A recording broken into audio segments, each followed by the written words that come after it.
So the New York Giants, they are in first place in the NFC East. They have really progressed as a football team. They have taken the next step. I call them a developing team. They're kind of in a rebuilding process, but they're really starting to take the next step and really starting to develop into a competitive football team. And they are in first place in the NFC East right now, which is crazy. But look, they kept fighting and fighting. They clearly didn't give up on their season, and they're in a position where now they have a legitimate opportunity to potentially go to the playoffs this season. Crazy. So let's talk about the game. Let's talk about what's going on with the New York Giants right now. Daniel Jones injured his hamstring during the game, taken out. Joe Judge said after the game he's optimistic that Jones could play this upcoming week versus the Seattle Seahawks. So that's good news. Even if he doesn't play, it looks like at least it's trending in a better direction than most thought it would be. Some people are like, oh no, hamstring injury, this could be weeks and weeks. So it looks like in the worst case scenario that he may miss a game. But like I said, they're optimistic that he could play this upcoming week. So that is definitely good news for Jones and the New York Giants. And Jones, in the sample size that he had in today's game, he averaged 7.9 yards per attempt, and he should have had more than that. Should have hit on that Darius Slayton deep ball that Darius Slayton probably should have caught. It was deep pass. Would have been a huge play.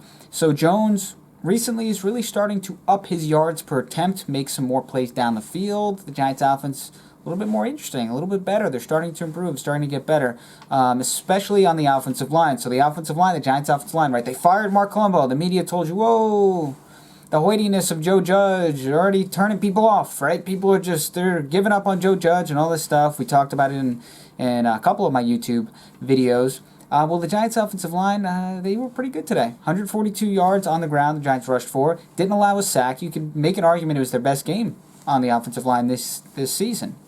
And, of course, their opponent isn't great by any means, but still, it's a young offensive line, a lot of young pieces, and they need performances like this. They need to continue to take these steps against whoever it is, whatever competition it is. So they played arguably their best game of the season, the Giants' offensive line, with Dave DeGuglielmo as their new offensive line coach, and Joe Judge doing what he does, helping coach the offensive line, and his involvement that we've heard about over the past few weeks. So they're heading in the right direction on the offensive line. Wayne Gallman, 94 yards on the ground, had a touchdown. He's someone that they can really trust at this point moving forward, and he's definitely their bell cow for the rest of the season, without question.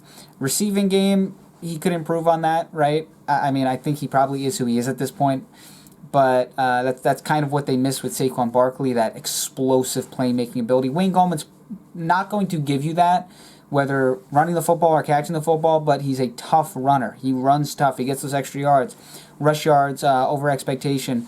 One of the better backs in the NFL this year, actually, in that category. So he runs tough and he gets extra yards. So he's definitely serving a legitimate purpose in the Giants' offense. He's doing a nice job.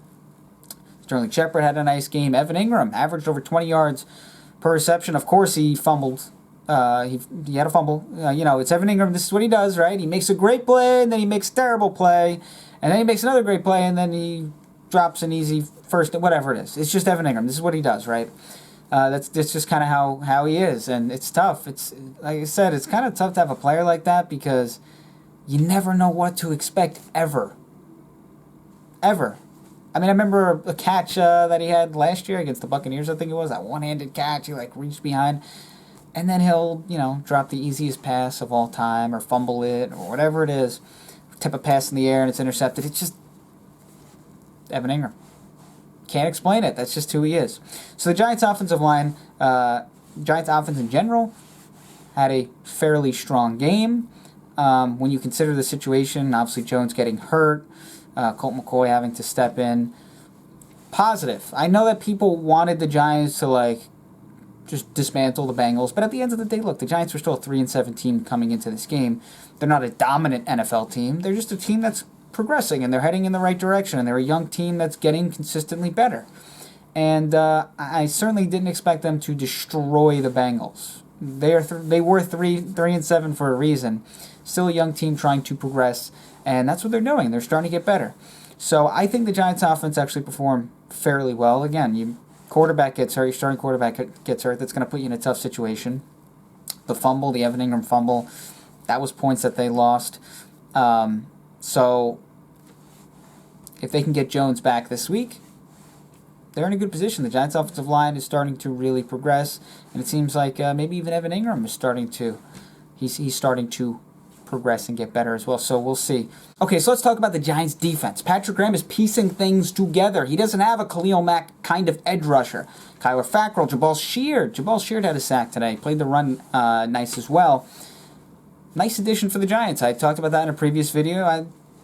You look at the numbers, Jabaal Sheard, in terms of overall pressures over the past few years, he's done a nice job, and he was I thought was a good pickup, and he played fairly well today. Had a sack and did some nice things.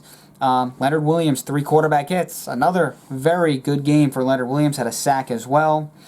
Nike Lalos in his NFL debut with a really good interception, a diving interception.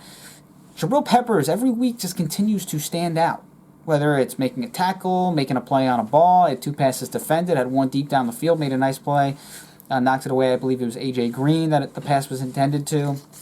James Bradbury seems like he had another shutdown game. Didn't really hear much from him, which is a good thing. 1 pass defended.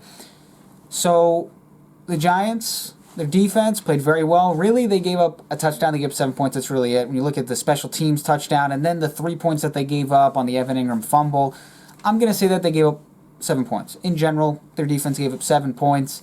And even those points, right? You look at those points, and it was the pass interference in the end zone late in the game, and then it looked like a hold that was on that Nike Lalos was being held on the touchdown pass that Brandon Allen had. So even those 7 points, whatever. Let's just say 7 points the Giants defense gave up. Good effort. Very good effort. The quarterback, Brandon Allen, not very good. You watch it, and even his passes, it looks like they're just floating out there. Not a good quarterback. Averaged 4.7 yards per attempt today. He's not very good. But the Giants defense, again, played very well. So the Giants defense, another well-played game. Again, the competition not great. But they did their job, right? They did their job, and that's all you could ask for. Again, you have to be realistic when it comes to the Giants, right? They're 4-7 for a reason. They're trending in the right direction, and they're getting better. But you know the expectation. I know some people were kind of down that they didn't win this game by more points, or that they weren't playing better early on. Look, they came to this game 3-7. They're 4-7. You know, they have that record for a reason. Okay, they're a young team that's still developing. They're still growing. They're not perfect. And to expect them to really blow out any team, you're asking a lot. At the end of the day, you just hope that they continue to progress, play better, and if they can squeak out wins, then they can squeak out wins, and that's good for them, right? That's all you can hope for. If you are the Giants, that's all you could hope for, is just continue to progress, get better, and if you squeak out wins, that's great. So I think before the season, a lot of people thought, okay, the Giants, 6-7 wins, and that's kind of where they're headed at this point, right? That's kind of the direction that they're headed, and they've certainly progressed and gotten better. Now, if they win the NFC East, that is a huge step. And I know the NFC East, the division race is kind of crazy this year, not very good, but still, that would be a huge step for a young football team. So they are headed in the right direction. Big game this week against the Seahawks this upcoming week. We'll see if Daniel Jones is available.